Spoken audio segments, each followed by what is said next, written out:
Oi, Tom, que bom falar com você, que bom estar aqui. Te encontrar nesse café, Muito Bel. bom, Tom. E é sempre pra falar de assunto que a gente gosta, né? Casamento, né, Tom? Foi falando sobre esse assunto, nasceu Casar e Amar é Só Planejar.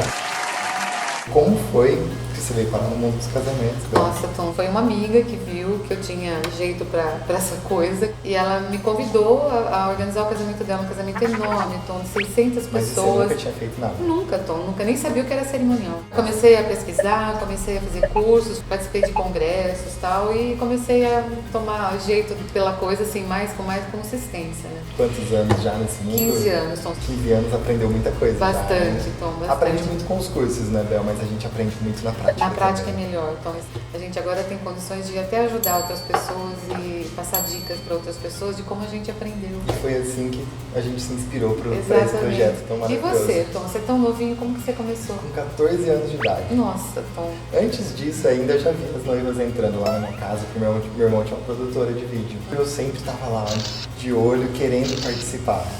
E aí acabei entrando primeiro pro mundo dos eventos, dos casamentos, fazendo 7 anos de vídeo.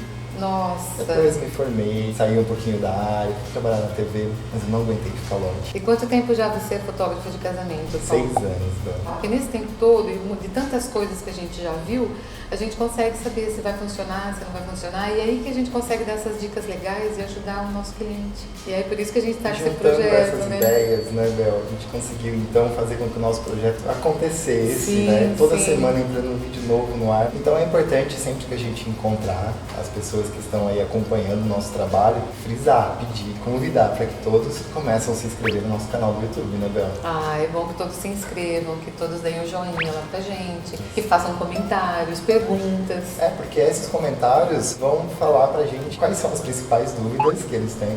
E aí nós vamos pegar a nossa prática, a nossa experiência e a nossa dedicação em estudar sobre o assunto Sim, para poder claro. ajudar todo mundo. Claro, Tom. Sempre com muito conteúdo e conteúdo sério, Tom, de verdade. Exatamente. Conta comigo, tá bom? Você também.